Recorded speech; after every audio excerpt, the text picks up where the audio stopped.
Hello guys, আসসালামু আলাইকুম। আশা করি আপনারা হয়তো সবাই ভালো আছেন আর আল্লাহর রহমতে আমি অনেক ভালো আছি। তো আজকে এসেছি আবার একটা নতুন ভিডিও নিয়ে। তো আজকের ভিডিওটা হচ্ছে দেশি কবুতর পালন অনেক লাভজনক। বিদেশি কবুতরের থেকে দেশি কবুতর পালন অনেক লাভজনক, কেননা দেশি কবুতর হচ্ছে তারা মুক্তভাবে পালন করতে হয়, আর বিদেশি কবুতর হচ্ছে আটকে এবং খাঁচায় পালন করতে হয়। তো তার মধ্যে হচ্ছে আমার সব গোলুমলুগুলোকে আমি এক ডাকে আমি এখন চলে আসলো। তো এখন আমি আমার দেখাতে চলেছি আমার দেশি কবুতরের ঘরটাতে। তো এখানে হচ্ছে আমার ফার্স্টে হচ্ছে দুটো বাচ্চা যেটা হচ্ছে ছিল ওখানে স্টিফানের বেবিগুলো। তো ওরা হচ্ছে কীভাবে ওখানে পটি করে ভরাই দিয়েছে একদম। তো এবার হচ্ছে আমি মাচার উপর উঠবো, উঠে এবং আপনাদেরকে দেখানোর চেষ্টা করবো। তো এখানে জল দিয়ে রাখছি, কেননা কবুতরের বাচ্চাগুলো নেমে নেমে ওখানে জল খায়। আর এই যে মাত্র কয়েকটা হাঁড়ি বাঁধানো হয়েছে, আর বেশি হাঁড়ির জন্য হচ্ছে আমরা বলেছি, যাকে বলেছি সেই লোকটা হচ্ছে এখনো আসেনি। আর আসলে হয়তো ইনশাল্লাহ অনেকগুলো হাঁড়িও নিব।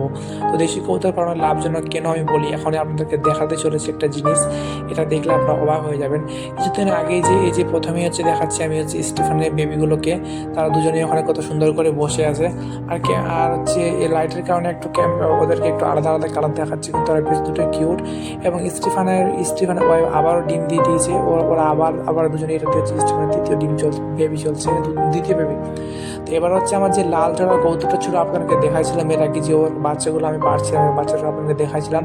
তো হচ্ছে এই হাঁড়িতে আছে হচ্ছে ওখানটায় খাবার দিয়ে রাখছি, আর এদিকে দেখুন ওরা আমাদেরকে তাকাচ্ছে। তো তার মধ্যে দেখাচ্ছে হচ্ছে এই দিকটায় হচ্ছে অনেকগুলো কবুতর বসে থাকে, আর ওগুলো ফাঁকা ফাঁকা এগুলো তো অনেক বসে থাকে। তো হয়তো সম্ভবত এখানে বাচ্চা তোলার সম্ভাবনা আছে। তার মধ্যে আবার একবার দেখা যায় সিস্টেমে আমার দিকে তারা কি সুন্দর মিটমিট করে একদম কি সুন্দর চাহনি একটু চোখ নিয়ে দাঁড়িয়ে আছে, কারণ ওদেরকে আমি সবসময় হ্যান্ড ফিডিং করাই। আর হচ্ছে ওর মা বাবার হ্যান্ড কাছ থেকে ওদের আগেই আমি আলাদা করে নিয়ে আসি এখানে, যেহেতু তারা এখনো এখানে এসে তারা যেন একদম সুন্দরভাবে সেট হয়ে যায় ওই জন্য। আর ছোটো বাচ্চাকে তো এখানে একটা জিনিস দেখাচ্ছে আপনাদেরকে। এখানে হচ্ছে ওই যে লাল আমার যে কবুতরটা ছিল তাদের এই বাবা বাচ্চা দুটো একদম মানে বড়ো হয়ে গেছে, ওখানে ছিল, ওখান থেকে আমি এনে রেখেছি। এবং ওর পাশে ওর মা আবার ডিম দিয়ে দিচ্ছে, একটা একদম মজার জিনিস মানে ভাবতে অবাক। ওই জন্য আমি সবসময় বলি যে বিদেশি কবুতরের থেকে দেশি কবুতর পালন করা অনেক ভালো, অনেক। কারণ এদের রোগ প্রতিরোধ ক্ষমতা একদম ভালো, ঠান্ডাতে এদের কোনো বিশেষ করে যত্নও নিতে হয় না, একদম শুধু খাবার দুবেলা তিনবেলা খাবার দিল।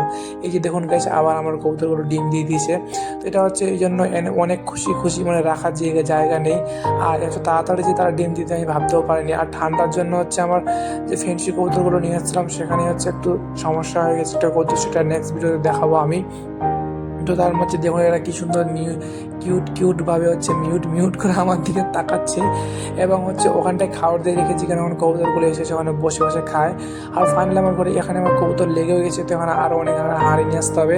আর এই দিকটা হাঁড়িটায় কয়েকটা কবুতর বসছে, ওরা হয়তো এখানে নেস্টিং করা শুরু করে দিয়েছে ইনশাল্লাহ। আর ওরা হয়তো কিছুদের মধ্যে ওখানে ডিম দিবে। তো এর মধ্যে এরপরে নেক্সট ভিডিওতে এই যে এখানে তারা হচ্ছে এখানে এসে বসে বসে থাকে। তো এই যে এখানটায় নেস্টিং করা শুরু করেছে ইনশাল্লাহ, এরপরে হচ্ছে আপনাদেরকে দেখাবো তারা এখানে ডিম দিতে পারে। আর এই জন্য আপনাদেরকে সবাইকে বলি ফেন্সি কবুতর বা দেশি কবুতর পালন করা উচিত। আর ফেন্সি হচ্ছে একটা শখ, সেটাও পালন করা উচিত, কিন্তু ফেন্সি শখের জন্য আমি নিয়েছিলাম, নিয়ে আমার একটা কবুতর একদম অসুস্থর মতো হয়ে গেছে, জানি না আল্লাহর রহমতে তাকে ঠিক করতে পারবো কি পারবো না। এর মধ্যে আমার গুল্লু বাচ্চাগুলো হচ্ছে বাইরে থেকে আমার দিকে তাকাচ্ছে খাওয়ার জন্য, আর তারা খাওয়ার জন্য অনেক মরিয়া হয়ে পড়েছে।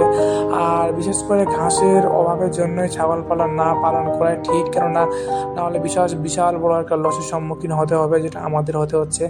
আর এই ছাগলগুলো শখের জন্যই পালন করা আমাদের। তো আমার ঘরটার এখনও অনেকগুলো কাজ বাকি আছে, যেহেতু আসবাবপত্রগুলো এখন রাখা হয়েছে। আর আমার এই সময় এক্সাম চলছে, ওই জন্য আমি কোনো কিছু কাজই করতে পারি না। তো এই যে আমার কবুতরগুলো বাড়ি থেকে মাত্র কয়েকটা কবুতর দেখছি, আর কয়েকটা ওই দিকে আছে।